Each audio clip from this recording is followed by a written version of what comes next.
Good morning to all. Suggestive current অ্যাফেয়ার্সের 5 নম্বর পার্টে তোমাদের প্রত্যেককেই ওয়েলকাম জানাই। তো সামনে যাদের এক্সাম রয়েছে তাদের জন্য এই ক্লাসটি খুবই গুরুত্বপূর্ণ হতে চলেছে। আমি আশা করব তোমরা না টেনে ক্লাসটি সম্পূর্ণ দেখো এবং কোশ্চেনগুলি নিজেদের খাতায় নোট ডাউন করো। এই কোশ্চেন এখান থেকে কিন্তু কমন আসতেই পারে, কারণ খুবই ইম্পর্টেন্ট কোশ্চেন আমি তোমাদের জন্য তুলে ধরেছি। তো শুরু করা যাক আজকের ক্লাস। প্রথম প্রশ্ন রয়েছে 2023 সালে কে সাহিত্যে নোবেল পুরস্কার পায়?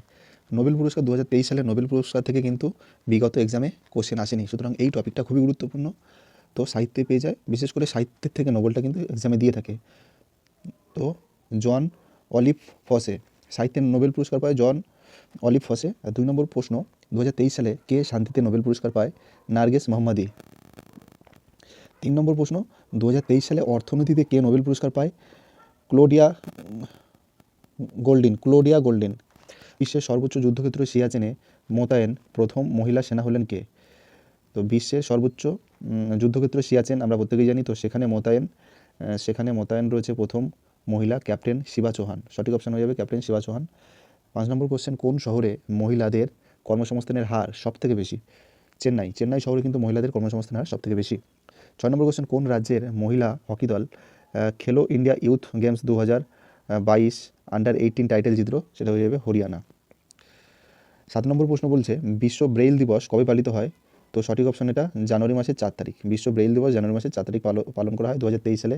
রমন ম্যাগসেস অ্যাওয়ার্ড কে পেলেন? Ravi Kannan. Mrs Universe India 2023 শিরোপা কে জিতলেন? মাধুরী প্যাটেল। এবং 10 নম্বর কোশ্চেন, মিস ইন্টারন্যাশনাল ইন্ডিয়া 2023 শিরোপা কে জিতলেন? প্রবীণা অঞ্জনা। 11 নম্বর প্রশ্ন, International Day of Women's and girl in science কবে পালিত হয়? 11ই ফেব্রুয়ারি। তো 11ই ফেব্রুয়ারি International Day of Women's and girls in science পালিত হয় 11ই ফেব্রুয়ারি। 12 নম্বর প্রশ্ন আমরা দেখে নেব, ফিল্ম অ্যান্ড টেলিভিশন ইনস্টিটিউটের নিউ প্রেসিডেন্ট হলেন কে? তো ফিল্ম অ্যান্ড টেলিভিশন ইনস্টিটিউটের নিউ প্রেসিডেন্ট আর মাধবন, 3 ইডিয়টস খ্যাত অভিনেতা আর মাধবন, এবং তিনি পরিচালকও বটে। পরবর্তী প্রশ্ন 13 নম্বর, আন্তর্জাতিক যুব দিবস কবে পালন করা হয়? তো সঠিক অপশানটি আমরা প্রত্যেকেই জেনে নেব, আন্তর্জাতিক যুব দিবস 12ই জানুয়ারি পালন করা হয়। 14 নম্বর প্রশ্ন, কার্গিল এক যাত্রী কি জুবানি এই শিরোনামের বইটি কে লিখেছেন? তো সঠিক অপশানটি হয়ে যাবে ঋষিরাজ। 15 নম্বর প্রশ্ন, কর্ণাটকের হয়শালা মন্দির ভারতের কততম ইউনেস্কো ওয়ার্ল্ড হেরিটেজ সাইটের তকমা পেল? এটি কিন্তু 42তম ইউনেস্কো ওয়ার্ল্ড হেরিটেজ সাইটের তকমা পেল। সম্প্রতি আমাদের পশ্চিমবঙ্গের শান্তিনিকেতনও ইউনেস্কো হেরিটেজ তকমা পেল। সেটি কততম ইউনেস্কো ওয়ার্ল্ড হেরিটেজের তকমা পেয়েছে তোমরা কমেন্ট করে জানাবে। হোমওয়ার্ক থাকলো, সেটাও কিন্তু পরীক্ষাতে আসার মতো, কারণ ওইটা আমাদের ওয়েস্ট বেঙ্গলের। আমি আশা করবো তোমরা প্রত্যেকেই কমেন্ট করে জানাবে, এবং ক্লাসটি ভালো লাগলে অবশ্যই তোমরা কমেন্ট করে জানাবে। প্রশ্নগুলি ভালো লাগলে কেমন প্রশ্ন তোমাদের জন্য এনেছি, আশা করি তোমরা এই প্রশ্নগুলি এরকম টাইপের প্রশ্ন পরীক্ষায় পেতে পারো। 16 নম্বর প্রশ্ন, ভারতের কোন রাজ্যে কারাগারকে সংশোধনা কেন্দ্র হিসাবে নামকরণ করা হয়? কোন রাজ্যের কারাগারকে সংশোধনা কেন্দ্র হিসাবে নামকরণ করা হয়েছে? তাহলে সেটি সঠিক অপশান অরুণাচল প্রদেশের কারাগারকে সংশোধনাগার নাম দেওয়া হয়েছে।